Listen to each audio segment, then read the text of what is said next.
Última parte de la clase 3, vamos a ver composición de funciones.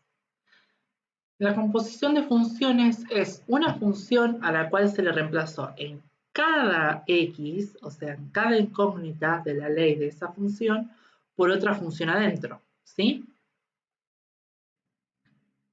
Si tenemos, por ejemplo, estas dos funciones, estas dos ternas ordenadas, una función g y la otra función f,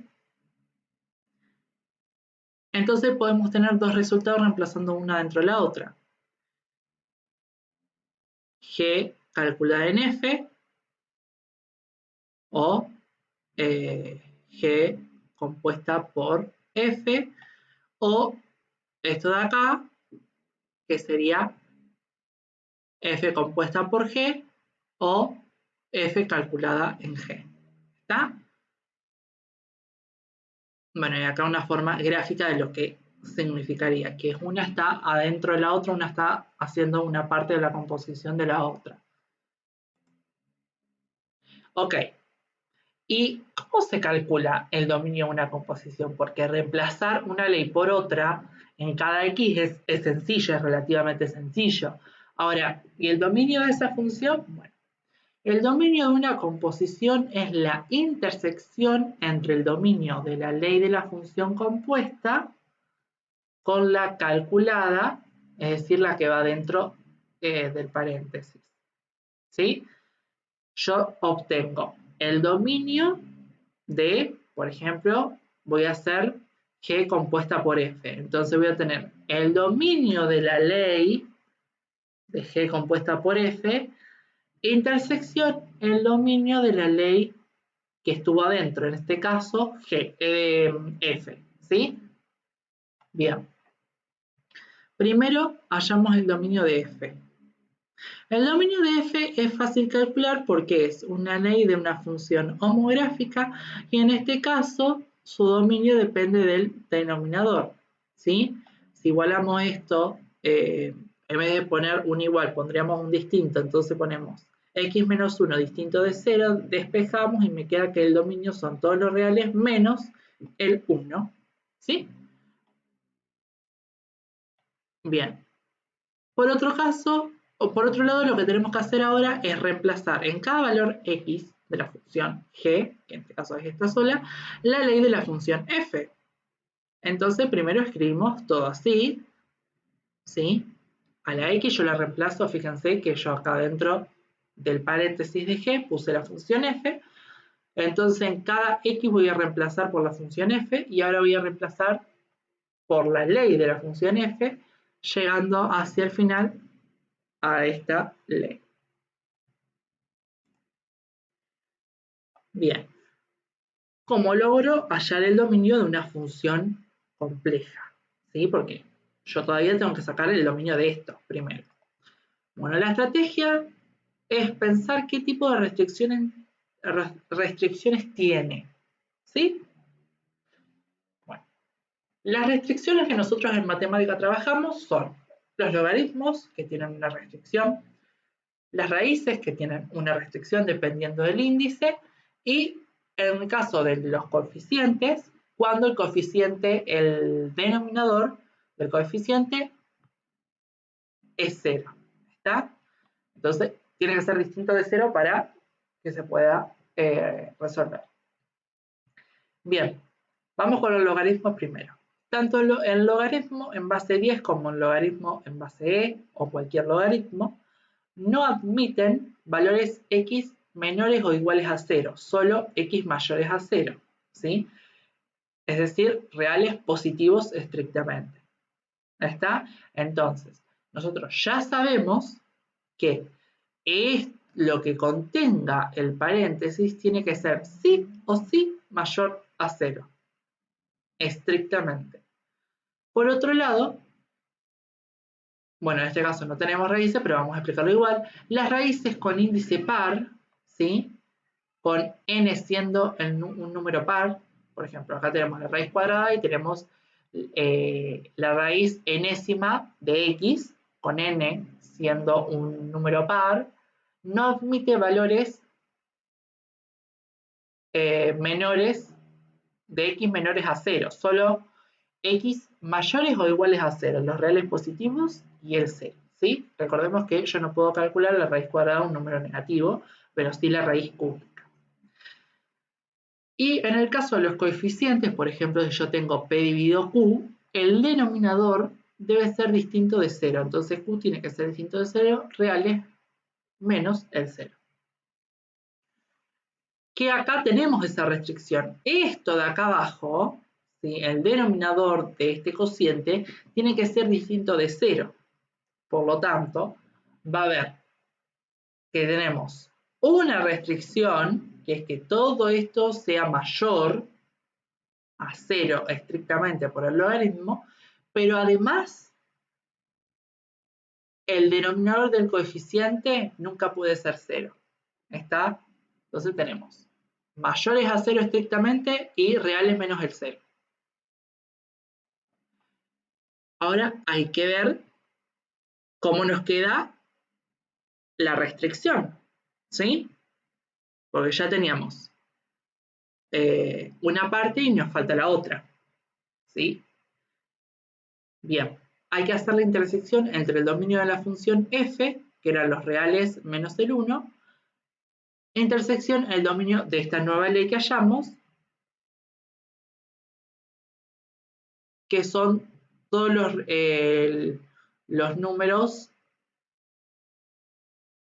en este caso, menores a 7/4. ¿Cómo llegué a eso?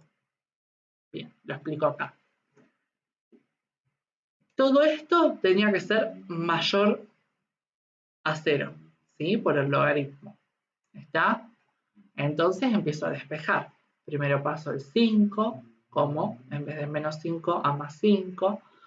Luego paso el denominador, hago distributiva, agrupo las x todas en un lado y los números sin x, ¿sí? Los términos independientes del otro.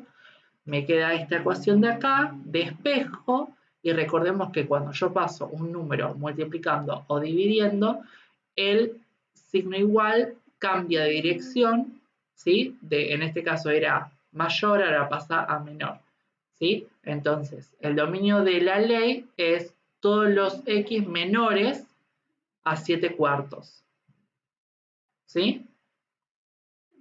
Bien. Por último, bueno, recordemos el dominio de la función f, que es los reales menos el 1, ¿sí? Lo grafiqué acá para que se vea. Los reales menos el 1, hay un punto vacío acá. En el caso del dominio de la ley, es los reales menores al 7/4, que es 1,75. Si yo hago la intersección entre estos dos, me quedaría algo así, que va, a ver, esperen, ahí está.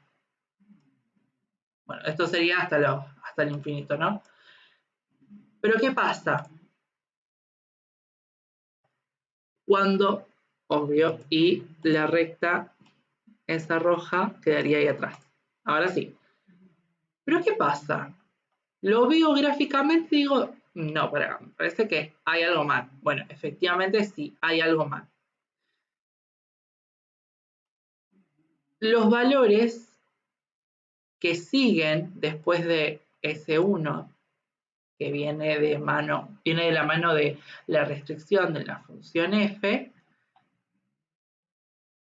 cuando yo los calcule o los quiera calcular adentro de la nueva ley que yo obtuve, me van a dejar en un error, ¿sí? Me va a decir error. Constantemente me va a tirar un error, ¿sí? Si yo quiero agarrar y comprobar si verdaderamente es todo esto de acá, lo que tengo que hacer es reemplazar por un valor menor a 1 en este caso y ver si la ley me tira un valor de imagen. O si lo hacen, les va a quedar, van a ver que les queda un valor negativo y el logaritmo de un número negativo no se puede calcular. Por lo tanto, la intersección entre el dominio de la función homográfica, la función f, y la ley que obtuvimos, la función compuesta, es desde 1 sin incluir hasta 1,75, ¿sí? Que es esto que vemos acá, graficado. ¿Está? Ahora, ¿qué pasa si hacemos la otra composición? La composición opuesta. Bien, primero identificamos el dominio de la función g. Esto es muy sencillo porque sabemos que el dominio de la función g depende de lo que esté adentro del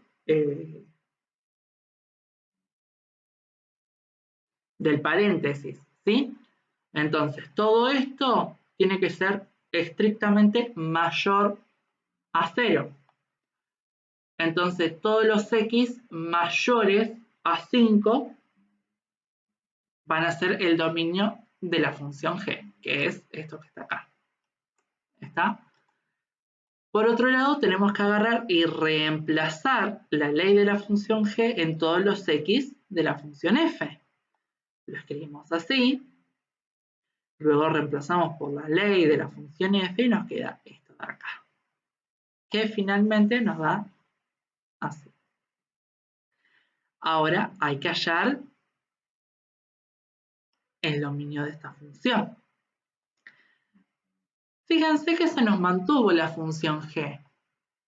Por lo tanto, la función g, como tiene que el dominio tiene que ser con los x mayores al 5, continúa. Entonces, la función compuesta también tiene que, los x tienen que ser mayores al 5, pero ¿qué más? Tienen que ser mayores a 5, pero tienen acá abajo, está formando un denominador. ¿Está? Entonces, no solamente eso, sino que tiene que ser distinto de 0. ¿Y eso cómo lo hallamos? Bueno, vamos acá. Lo que hacemos es tomar todo el denominador y ponerlo en una ecuación, en este caso sería en una desigualdad, distinto de 0. ¿Está? Empiezo a despejar y llego a que x tiene que ser distinto de 15. Entonces vamos a tener que x sí o sí tiene que ser mayor a 0, mayor a 5, pero distinto de 15. Entonces, tengo el dominio de la función g, x mayores a 5, el dominio de la ley que obtuve, que sería, esto de acá está mal,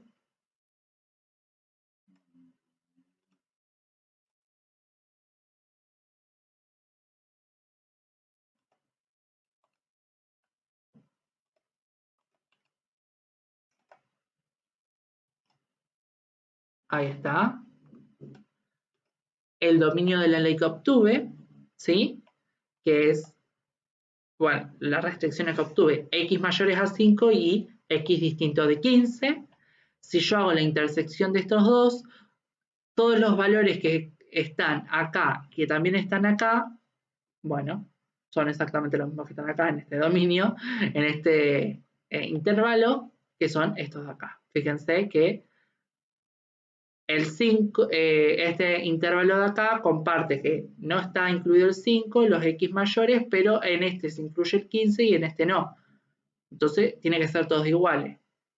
Entonces no se puede incluir el 15 en este y así me da como resultado esto de acá. ¿Sí? Si nos vamos a la gráfica de la función, efectivamente nos da esto, que en 15 hay una asíntota horizontal. Nosotros vemos que la función arranca de 5 en adelante, se va hacia abajo, aparece mágicamente desde arriba y se va al más infinito. A medida que x avanza por el infinito, bueno, eso va a tender capaz, o no lo sabemos, a una asíntota horizontal.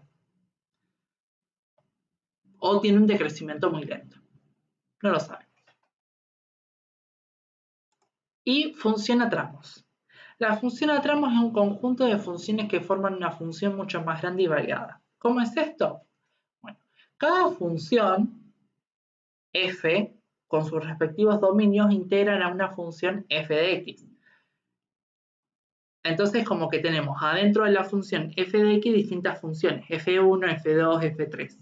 Y cada una va a tener un dominio distinto, ¿sí? Por ejemplo, esta gráfica de acá está dada por la función f1, bueno, está dada por la función f de x, que contiene la función f1, la función f2 y función f3. La función f1, que es la ley de una función lineal, con x menores a 2. Entonces, viene desde menos infinito hasta el 2 sin incluir, ¿sí? Acá habría un punto vacío para esta función, llega hasta el 2, pero no lo, o sea, llega hasta casi el 2, digamos, de x. Luego continúa esta función de acá, que es la función f2, que es la ley de una función cuadrática. Vemos que es una de las ramas, desde menos 2 incluido hasta 5 sin incluir, ¿sí? Y luego empieza la función constante, en este caso, f3 es una función constante, con x mayores o iguales a 5, que es esto de acá. Y esta función generalmente se usa para estudiar límites de funciones escalares, continuidad y aplicar algún que otro teorema. Espero les haya gustado la clase.